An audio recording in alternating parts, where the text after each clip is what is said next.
Allan, a 1-0 victory this afternoon in the Scottish Cup.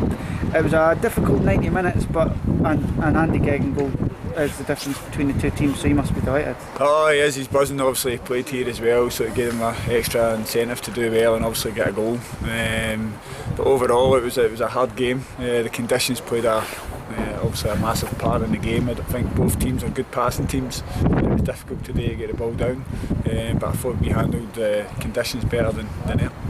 When you arrived at the stadium this afternoon, or even on the journey down, you would have seen the rain and the wind. Did you kind of feel then that it was going to be a scrappy game and maybe had to alter the game plan slightly, or did you feel that you just had to come here and try and play as normal as possible? You've got to try and play as normal as possible.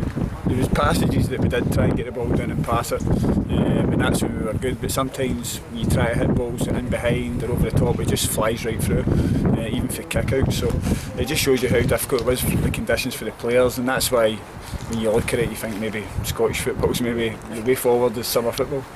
We saw Andy Geoghegan with the coin toss seem to change ends. Was that a tactical decision? Well, we just thought that Ayr liked to shoot that way second half, so we decided to turn it round and obviously try and get the wind in the second half as well.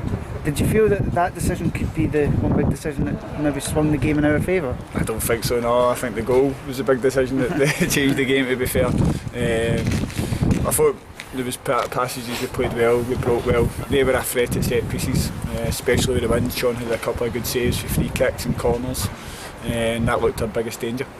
One thing that is unusual in a match is no substitutes coming on. Did you just feel that the team was naturally playing well and keeping it out? I thought they were doing well. Obviously it was difficult for people to come on and try and make an impact when the conditions are like that, and the boys are used to playing. Obviously they started the game and I thought we were in reasonable control of the game, so there was no point in changing it. You brought Josh Falkin back in this afternoon for shot and burn and seemed to change the formation around a little bit, just looking for a little bit more defensive cover. I just really change it about a wee bit because I think Face, especially first half, caused him a lot of problems running for deep. With his pace and getting at people, and he was unlucky not to score. That was probably the biggest change that we've done today. Ryan Wallace missed out this afternoon, as well as Mikel Antoine Courier. Are they injuries serious, or were they just knocks?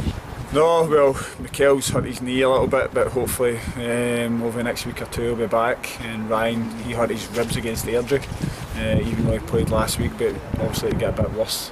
And then obviously we've got Callum and Ryan out as well, so we've got a lot of big players out for us.